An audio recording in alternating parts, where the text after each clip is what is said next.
Assalamualaikum warahmatullahi wabarakatuh. Sahabat semua, semoga kita semua dalam keselamatan dan keberkahan. Amin ya rabbal alamin.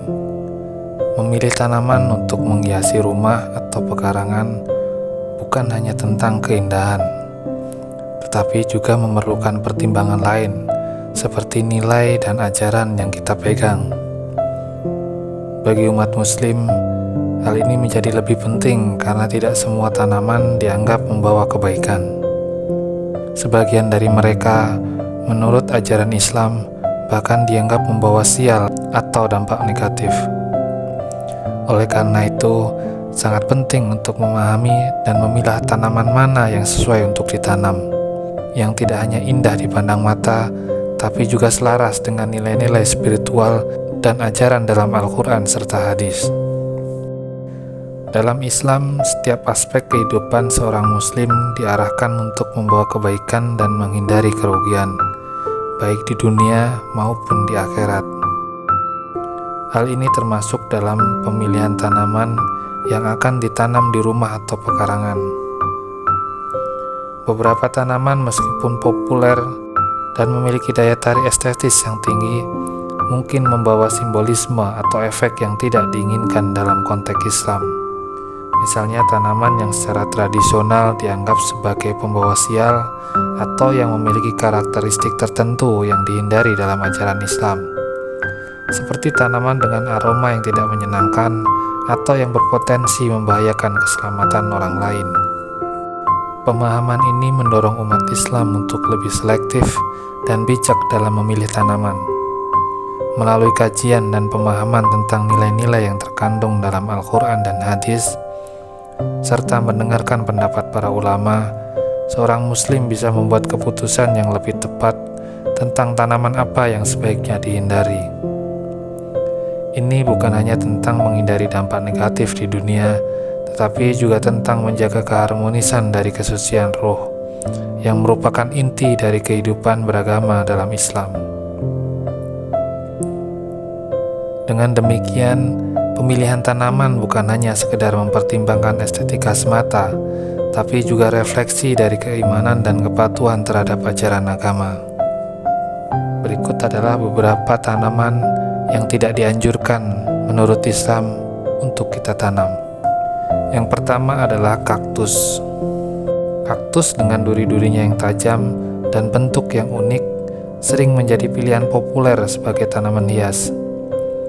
Namun simbolisme duri kaktus yang menggambarkan rasa sakit dan kepedihan dapat mengingatkan pada kesulitan dan bahaya. Kaktus juga diyakini dapat menyerap energi negatif seseorang yang ada di sekitarnya apabila ditanam di depan rumah.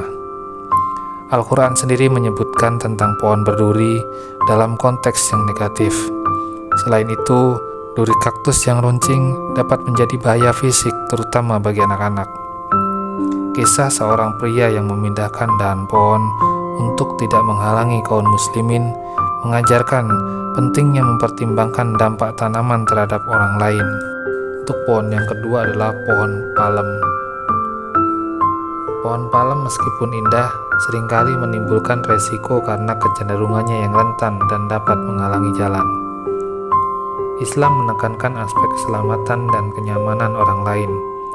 Menanam pohon palem yang cenderung rentan dan dapat menghalangi jalan bisa dianggap sebagai tindakan yang tidak memperhatikan aspek kepedulian terhadap orang lain, seperti tercermin dari riwayat yang mengisahkan seorang pria yang mendapatkan tempat di surga karena perbuatannya yang menghindarkan orang lain dari bahaya. Untuk tanaman yang ketiga adalah bunga tai ayam. Tanaman dengan bau tidak sedap seperti bunga tai ayam mungkin dihindari karena bertentangan dengan nilai-nilai kebersihan dalam ajaran Islam.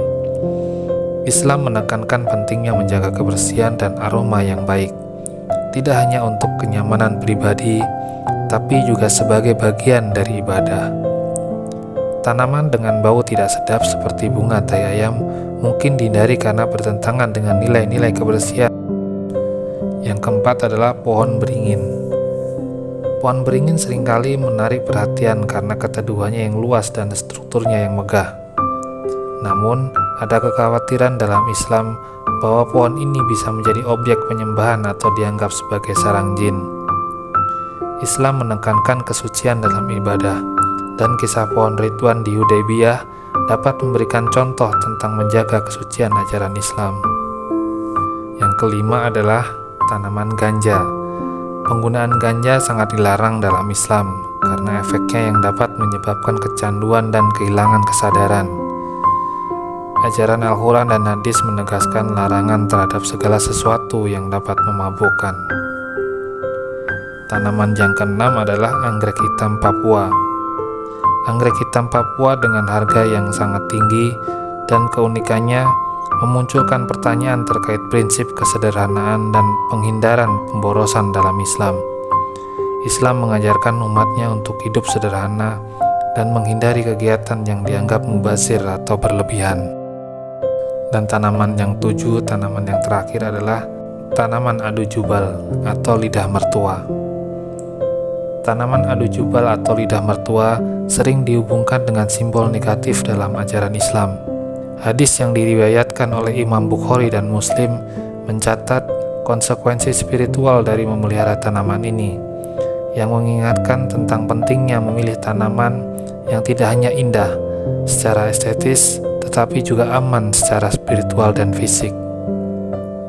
Dalam memilih tanaman untuk lingkungan rumah atau kebun, sebagai umat muslim, kita diajak untuk merefleksikan pilihan-pilihan kita agar selaras dengan nilai-nilai ajaran Islam yang mengutamakan kesederhanaan, keberkahan, dan kepedulian terhadap keselamatan serta kenyamanan orang lain.